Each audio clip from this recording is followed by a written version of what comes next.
And welcome back, ladies and gentlemen. Today we're going to talk about the new GED Language Arts test, and specifically the extended response, how you should go about writing your extended response to maximize the score that you will get on the actual exam. The GED itself includes the language arts section, which is one test, and that will be comprised of both the reading and the writing. So you'll get a set of multiple choice questions just the same, but they will be under both reading and comprehension skills, as well as writing skills like grammar and mechanics. And then there's a third component, which is the extended response, and this extended response essentially is the essay that we are accustomed to, with one caveat, and that is the format for writing this essay has now changed. So we're going to look at that today. I'm going to give you a cheat sheet how you should respond to this essay, and how you can go about essentially ensuring that you do exactly what they require of you on the exam. So let's now take a micro view look at the extended response, or in other words, the essay portion of your test. They are going to give you this prompt, of course, that you will have to follow. On the left hand side, you will find the instructions. You'll read through those instructions, and on the right, you'll find the space where you respond. And so if you're stressed for time, you can essentially look at the bolded letters here as you read or skim through, just to ensure that you have an understanding of what is being asked of you without having to read everything word for word. You will also note that there is a page 1 here, and there is a page 2. So page 1 lists the instructions that you want to read and follow, and then page 2 gives you 2 passages or prompts that you then have to read and respond to. Now, GED recommends that you utilize the 45 minutes well by itemizing the time that you have to do the different tasks. They recommend using the first 15 minutes to read and analyze the prompt and passages, for example, then use 25 minutes both to plan and to write, and then use the last 5 minutes to check and revise. I recommend putting your plan into the first 15 minutes as well, because one, you want to spend the majority of your time on the writing, and two, if you are reading and analyzing the passages and making notes, then that's also a part of your plan, right? Right afterwards comes that brainstorming process where you begin to analyze and come up with the thesis and the reasons that you're going to need to support that thesis, but it's a part of the reading and analyzing process as well. So I would recommend taking the first 15 minutes to read, analyze, and plan, and then using 25 minutes to write the actual essay that you will then formulate from the plan and brainstorming session that you did beforehand. So now let's look at how you should respond to the essay. If you take a second here to look at this example prompt, maybe even pause the video at this point and try to come up with an explanation of what they're asking of you. What would you do based on the information that is provided here to you? If you look closely under the plan section, they're asking you to analyze both texts that you will find on page 2, and they're asking you to develop an argument where you explain how one of those passages is actually better supported than the other. Depending on the wording here, you can then frame your response based on that. So here they're asking you to simply choose which one is better supported. And so your response will be that you're showing, the better supported article. If they ask you which one is stronger, or to show which one is stronger, then that's how you'll frame your response, by saying that one article is stronger than the other. They're no longer asking you to agree or disagree with a particular author. They're not asking you to give information either. And so if you're doing either of those two things, then you are on the wrong track. You want to look at both articles and choose the stronger article, or choose the article that is better supported based on a set of specific criteria, which we will look at in a second. And so that's probably the most important part of this exercise, the language arts section, the extended response section. You have to ensure that you're choosing the article that is better supported. If you've done that, then you're well on your way. So now I'll give you my cheat sheet, how you're going to essentially write your extended response. Here is your introduction. Here is your introduction. And remember, let's make this a little bit larger. Remember that your introduction is your first paragraph, where you introduce your reader to what you're going to be talking about. You're essentially saying to the reader, here is what my essay will be about, without saying that directly, right?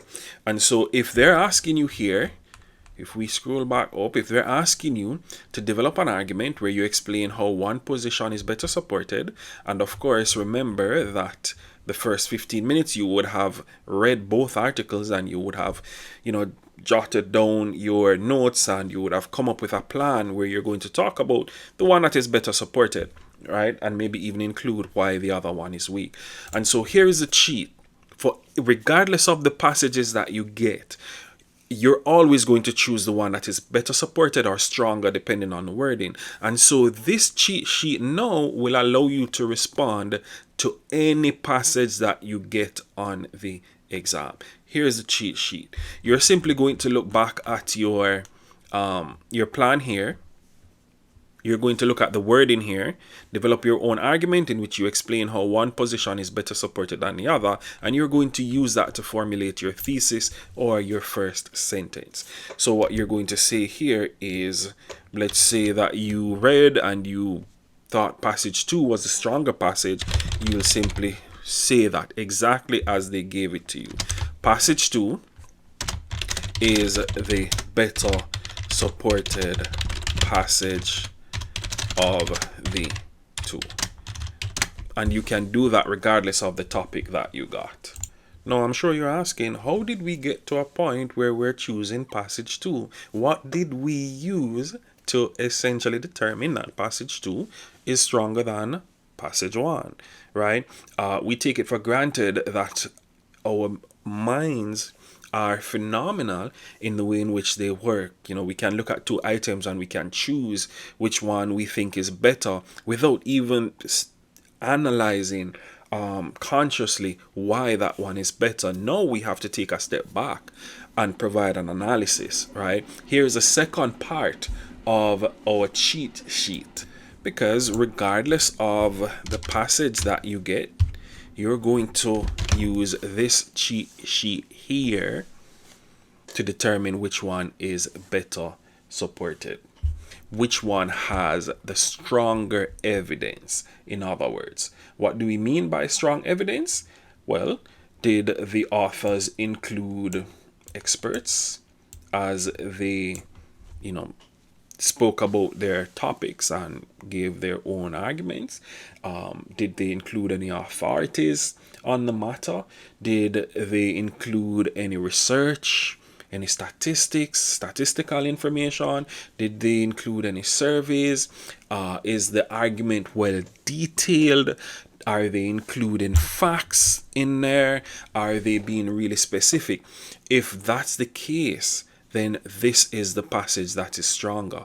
So once more, it is a lot more feasible for you to respond, because now you don't have to essentially choose a side or agree with an author. Now you can use this for every single essay or any essay that you get on the exam. One, come up with a thesis where you respond by saying one particular passage is either stronger or better supported than the other. And then you are going to come up with 3 to 4 reasons why that passage is stronger or better supported.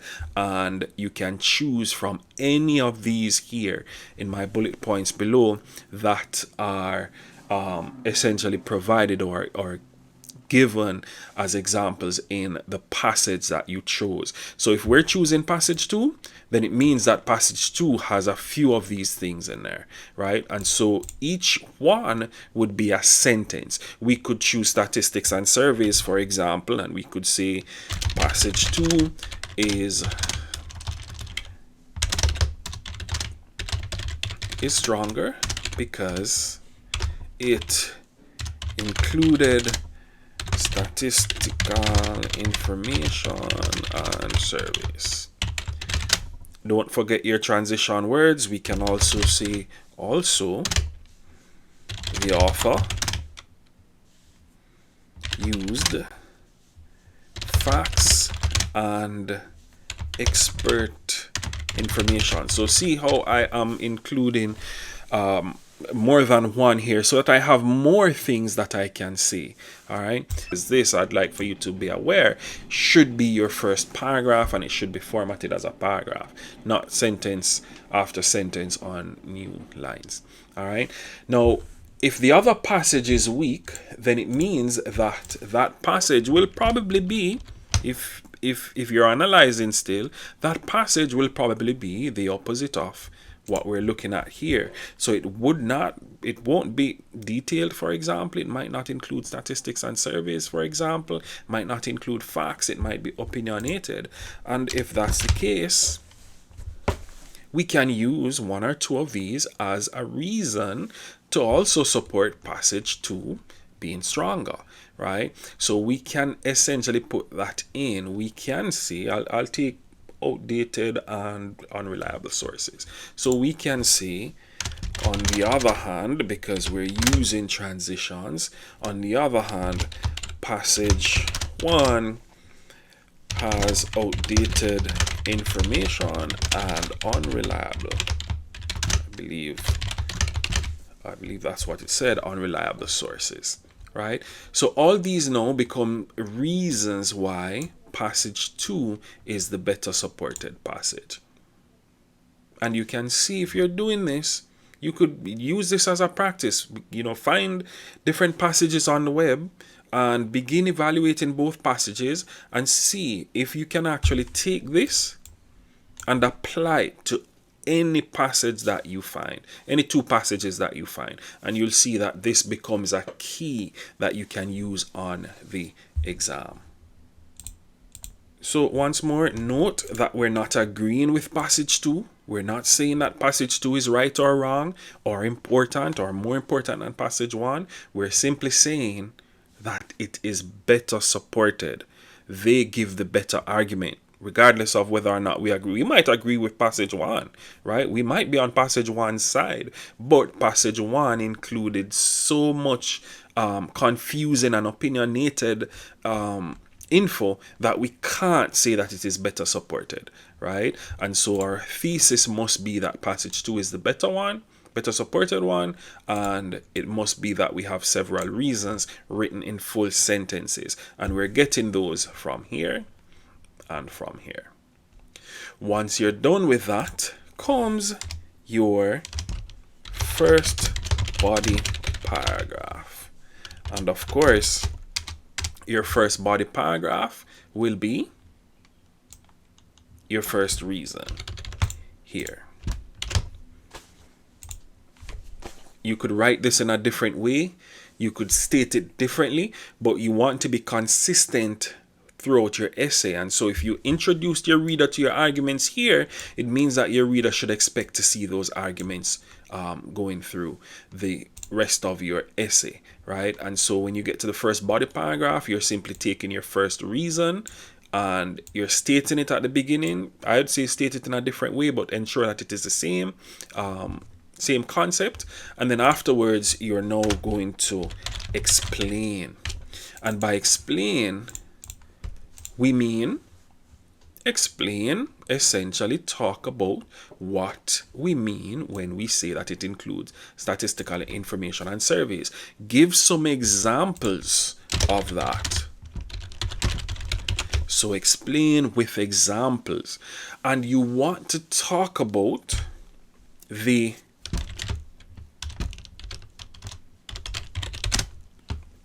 reason why statistical information and surveys are important to the idea that, you know, a passage is stronger than the other. So include your rationale, include your premise. What is it about statistical information and surveys that makes a passage strong?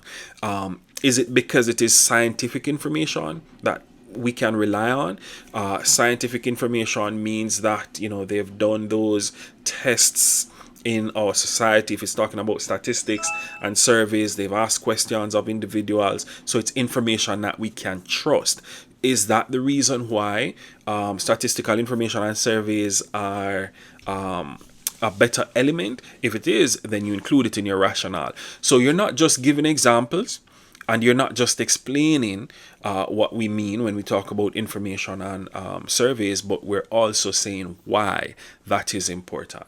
All right. And so this essentially, as you explain with your examples and you talk about why this is important, then that should give you roughly about 7 to 8 sentences. All right. Once you're done, of course, comes your, and you could finish this for me here, comes your second body paragraph. And in your second body paragraph, you guessed it, you should be going back to your intro, and you should now be moving on to your second reason. And you're going to do the same thing. You're going to take your rationale, you're going to explain what you mean when you say they included facts and expert information. You're going to give examples of those, and then you're going to explain why that is important, why that is relevant. Why is it important to have facts and expert information in there? How does that help, right? How does that convince a person? How does that speak to a passage being stronger than the other?